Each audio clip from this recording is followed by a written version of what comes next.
Pranam, my friends. As you can see, my dearest Aman has been firing questions that we left, right, and center. But I don't know, one of the most, though he asks very intellectually inclined questions. But to me, what he's going to ask right now, or he asked me just some time back before recording this, is something very strange. I want you to hear it from the horse's mouth, what he wants to ask. But I feel a lot of people need to understand what is happening. So it's over to you, Aman, for that most interesting question that you were waiting for to ask at last. So we finished Jupiter in Pisces, right? And it happened for 1 year. And at that time frame, I was consistently watching. People were asking a lot of questions about afterlife. What is going to happen after we go from here? Where are we going to go from here? These were the consistent questions coming from the clients. And I was surprised, like it is happening in this gochar. It is happening in this time frame. There has to be a reason. That why these particular questions, foot issues are coming, ankle problems are coming. Jupiter in Pisces. Soul, moksha, where I am going, what is happening to me. People were consistently asking, and I was also surprised by it. We have seen people make birth charts. People were making death charts. That this is the time frame my so and so died, and this is the chart of that. I was shocked. Actually, I was shocked. One should not do that. Like one should not come to this extent. One should not. But I find it fair enough that this is a basic curiosity that where we're gonna head, where we are heading, where we will go. So, what are your thoughts on that? Like, what does the Shastras says about this? Two ways I can explain it. One is what my master has taught me. Jay, please. One is what the Shastra says. What the Shastra says is the most ultimate because we've heard it from Lord Krishna, we've heard it from a lot of text. What is Tal, Talatal, Patal. And to the masters, there is not one plane of heaven, there are 7 planes of heaven. So let us say what we call moksha of this human form, which is a very timid and a mortal form. When it gets to the moksha, maybe it goes to heaven. It stays there in the heaven, then it moves to the higher planes of consciousness, to the higher heavens, and to the higher heavens and so forth. Whenever the souls reach a very high spiritual identity, or crosses the heaven and the hell and reaches the heaven above heaven, these are the pure souls that come down again for the guidance of mankind. Like they said in the Bible that Jesus was hanged for you. And a lot of gurus have gone for the betterment of the human form. They could have done whatever they want. I mean, spiritually, Guru Nanak Dev Ji was one of the most powerful gods, walking gods, if you admit or you don't, but I personally admit him as a god. I take him as a god himself. So he was so powerful enough that he could move the Kaaba or he could move mountains with just his thought. But he never did that. The only thing he practiced or preached was do seva, do love, take care, feed the poor, things like this. Equality. When a person dies, and an interesting thing, now this is what was written in the books, but what is being taught by the masters is once you die, then if you are spiritually inclined or strong, then you generally, or you are in a high state of meditative state, then you generally have out-of-body experiences. So death for you is not a sudden experience. It is something that you are probably aware of, not gone through it, but you are a bit aware of that what is going to happen to me and how is it going to feel, because you've, in your meditative state, probably not reached that higher level, but probably, got a feeling of it that this is what. So once you come out of the body, then what happens? Then all your senses stop to work. Your external senses stop to work. You see, you hear. These are external, internal senses. What I see, what I hear, cannot feel, cannot smell, cannot taste, because now I am at the pure level. I am at the soul level. So like God has said that soul cannot be created or destroyed. It is there always. Then probably if you have a natural death, it is something different. But you have an unnatural death, like In a car accident. suicide, I would put it, or you forced an abortion onto somebody, right, probably at the later months, and that soul was supposed to live for, let's say, 80 years or so, and you've deprived the soul of the body, then these are the things that matter a lot, because these are the suffering souls. They are here to do something but were deprived of the body that they were supposed to do. Like generally out of fear, depression, or for whatever reason people commit suicide. It's one of the most difficult things, because my Shastras or my Guru or my Vedas have never prescribed it. They say that this is the one of the most cruel things that you can do to your soul. You deprive yourself of the body that was supposed, karmas was supposed to be done. So the difficult form suffers a lot. But we talk about the positive form, that who pass away naturally. So once you pass away naturally and you are out of the body, that is the time difference starts. Means once you are out of the body, the day and night become very quickly. Years pass very quickly. Because in the body, inertia sets in and you are slow. But what if you are the soul? Then today you are in Delhi. But if I am a soul and I think that I want to meet Aman, it'll take me a split second to go to Canada. Because souls can travel faster than thoughts. The time difference changes. So day and night become split second or at the spur of the moment. Once you are out, in a good sense, out of your body, that is the time your debit and credit account starts. Probably, as the elders say, that is the most difficult part.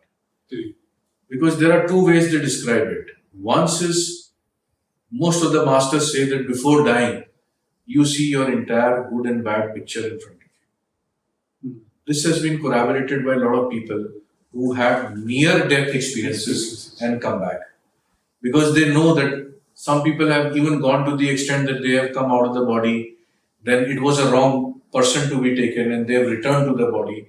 And some people have mentioned it that, okay, the near-death experience that I had was the moment I crossed over, I could see my relatives, I could see past people who were there to welcome me, so that I should not feel a sudden problem that, okay, my God, I am dead. They were there, but most of the people and the masters, what they talk about is the debit credit balance that they show you.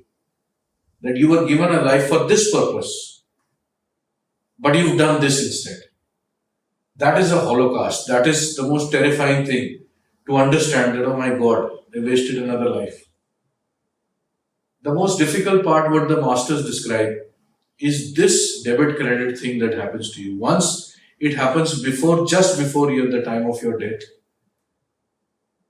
Because energy in the body at the time of dying goes out of the body slowly. Your feet become cold and numb. Then your knees become cold and numb. The energy that dries away travels always upwards. That is why we keep a shikha here. The crown chakra. But when we are alive, the energy flows down. But when you are dying, the energy starts to flow up, because it is going to take away all your experiences and collect all your energies and whatever good, bad karmas you get. And then the data is, finally gone and God starts to read it. So slowly you start getting numb from here and here and here, and then finally to your navel and then to your heart, and then the brain goes. The last organ to pass away, even when your heart stops after some time, is your brain. So because it is still reading and formatting and rewriting and copying that entire data. that has been stored in you, and the soul takes it away. Well, the masters describe it in this manner that this is the most difficult part when you see actually what you were meant for and what wrong you've done. And then probably you go to a different sphere where the way they describe it is that you know God is very kind. So you are standing in front of whoever the majestic God is or whoever the person who's going to take care of your karmas. And you decide upon your good, bad, and your ugly. And then it is being thought and asked that you are going to go back. How much of debt will you repay in one birth? So the weaker souls generally say that, okay, put this debt in 10 different births. Let me go back again and again. And these people are normal people who we see day to day life. But there are certain very stronger souls who realize it that, okay, I was supposed to do this, but I've done this. Let me get it over with. Whatever debt is there, let me just give it in one birth, which is something very difficult. So we find people who are suffering a lot. These people are suffering because probably they've realized it that I do not want to push this life into 10 different compartments. I do not want to come back every time again and again with the last debt and now this debt also. So it multiplies to the next Janma, again the debts of 3 births together. So some of the stronger souls who we find really suffering like. And God give them courage, some of them again fall into the trap of suicide. But the masters say that whatever is given to you, please accept it with all humility, because you are getting this since you deserve it. The pain that you are going through, you deserve it. The ill that you are going through, the suffering that you are going through, the bodily suffering, the emotional suffering, physical illness. Some people crave for death, are still suffering so much, but it doesn't come to them easily because their debt is not done.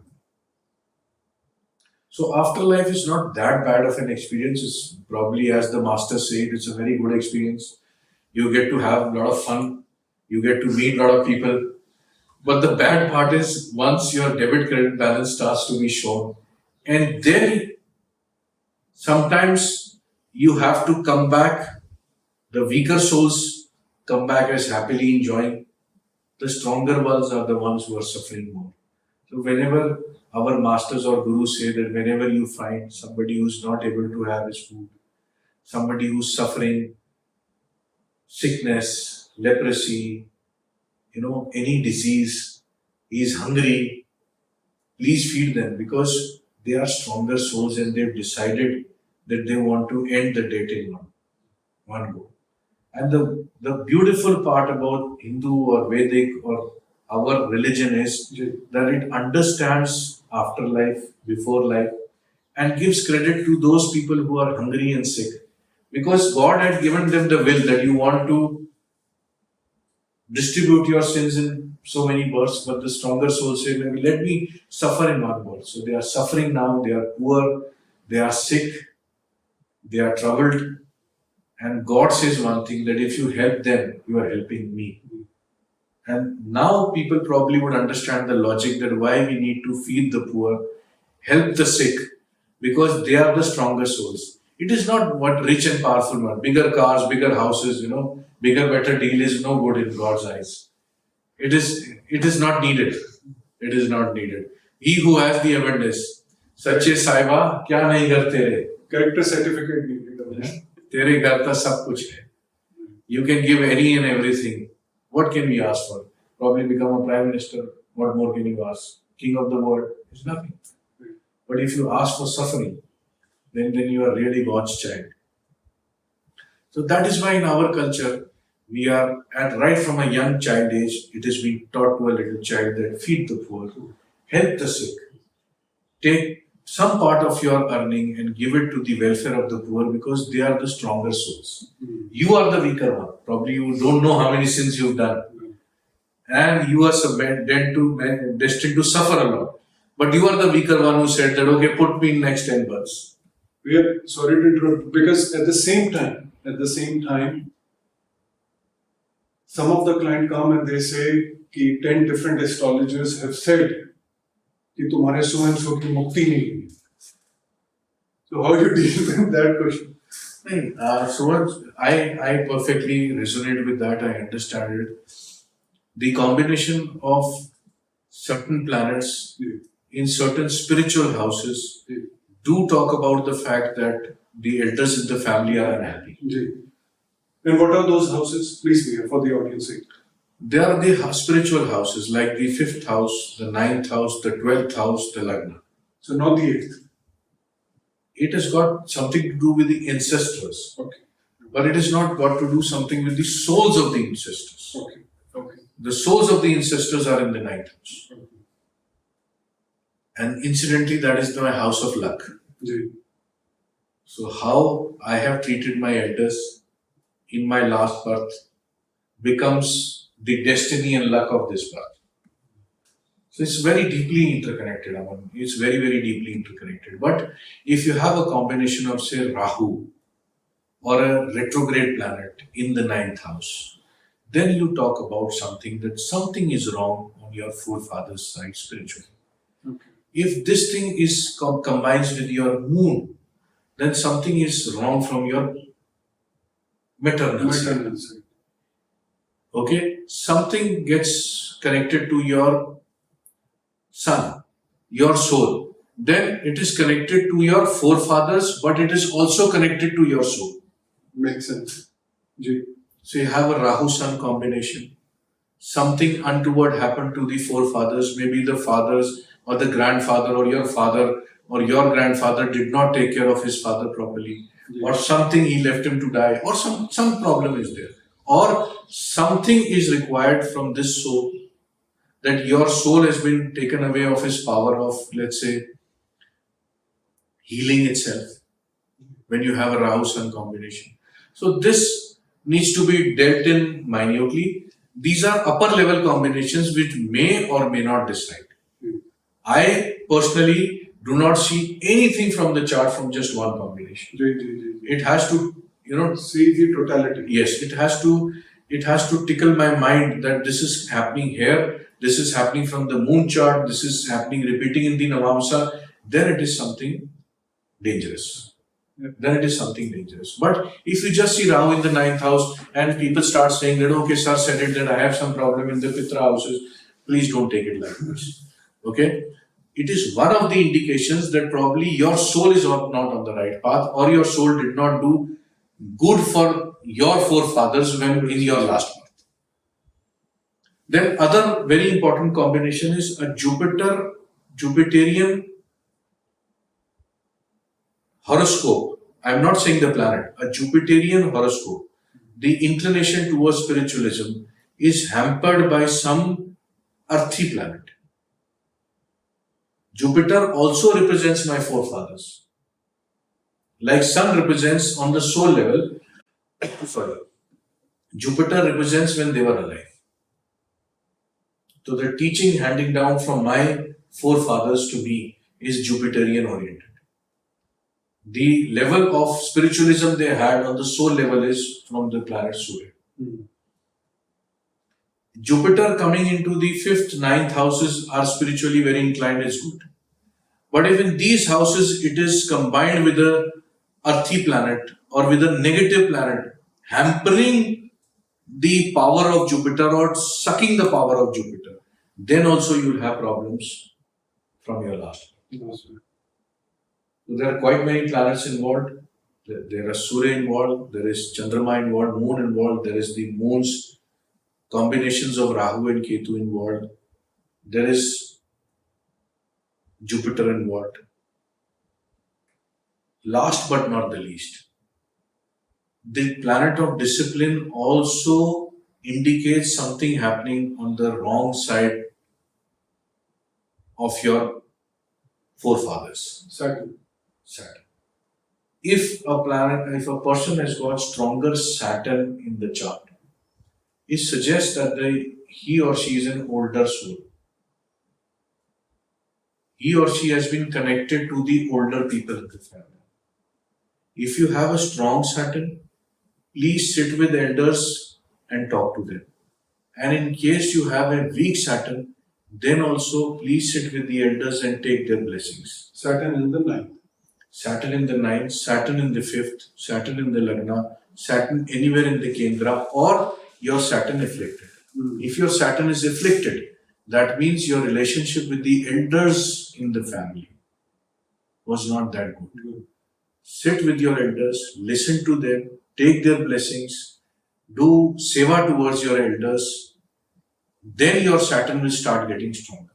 But if it is already a stronger Saturn, like the combination of Saturn in the ninth house, powerfully placed, the combination of Saturn in the 12th house, powerfully placed, or if a powerful Saturn is aspecting Moon from a powerful position, that is his 10th aspect, not the 3rd or the 7th aspect. Then you have elders in the family happy, or the forefathers happy from you. But this is a particular technical depth, because the 3rd aspect is at times restrictive. Saturn's 3rd aspect is restrictive. The 7th aspect is the stronger one. At times it is the Markesh aspect of Saturn. But the 10th aspect is the karma aspect of this. So whenever Moon comes to the 10th aspect of Saturn, and it is placed in the Kendra, Saturn placed in the Kendra, it is placed and powerfully aspects your Moon, then you can expect that you've done good to the elders. I need to sit with the elders because I was the elder in the family and all the elders were my children, and again I am in continuation with those souls. So there are a lot of combinations you cannot pinpoint with one. Like generally people say, Ketu in the 12th and Moksha, your thing is done. Like you started the conversation with. Now you are God's child and you are going, and now this is your last birth. It doesn't happen like this. So we are I know there are many combinations. What if ninth lord is very highly afflicted or sitting in the wrong houses? Affliction. Then also we can say this? No. Affliction of the ninth, you see how prayers work, you need to understand. If I want something, my connection is not already to the God. And God is one Almighty, but He's got very many powers looking after a lot of things in life. Let's say if I want money. So there is a particular Devta, like in the Vedas it is written that you pray to the particular Devta and you will get money. It's Kuber. But who takes my prayers to the Kuber?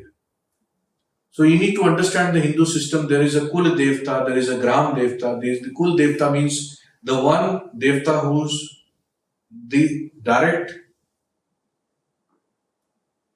take care guy of my entire clan. Not my family, but my entire clan. That is called the Kul Devta. Then you have the place Devta, where I live. Today we live in metropolitans, people will not believe that, you have some deity who rules this, but that is actually a fact. You do not recognize it, that is something different. Like, I do not know, so I do not respect, but it is still present. Like air we breathe, we do not see, but it is still present. All my prayers, whatever I pray, are first listened by my forefathers and elders. And then they are communicated higher to the higher authorities that this is this child of my family, he is in trouble, please help him, he needs or she needs this. So a connection with the forefathers starts from this level. That is why in our Indian system we have a lot of, and in all the older systems of civilizations, there was a lot of prayer and respect for the departed. Used to give, like you have such huge pyramids, that you know that they will come back and all their things of goodness, because they are the ones who carry your prayers forward. So any combination happening negative in the ninth house, that weakens the ninth house, my connection with my elders who take my prayers ahead is broken. It is directly seen in the chart. So helping the living parents, doing certain puja of your departed forefathers will help you join that connection back. It is an indication of a weak ninth house or afflicted ninth house that your prayers will not be carried forward to the higher authorities. So these people pray a lot, but they suddenly become, not spiritually inclined because you talk to them with a very weak ninth house and they say that I have been to every temple, every guru, everywhere, but nothing happened to me. But they don't realize it that the actual thing that they need to do is for their forefather. So it's a very good indication that if you have a very weak ninth house, afflicted ninth house, understand that your connection with your forefathers is broken. And you'll find that these people with the combination of the ninth house do not generally respect their parents. They do not. So, again, Bhaiya, thank you so much. I think this will give a lot of clarity that where we are heading, what needs to be done, and how we see the ninth house from here. I hope people, I really request people that start rethinking your life. Start rethinking your life. It is not what actually you see. It is actually what you feel. And again, we can speak hours and hours here, but we will end this session here and take care, dear friends. And hoping Aman is going to stay for some more time. And we are going to discuss a lot. Maybe if anything or more interesting comes up, we are going to note that down. Yeah, do write us in the comment section so that we can also take those sessions. Yes, excellent. You can write to us in the comment section so we know that this is the next topic that you really want and talk about. The more you write, probably the more average we can take out. That these are the questions we try. And we try our level best to keep interacting with you often. Take care. Thank you. Thank you.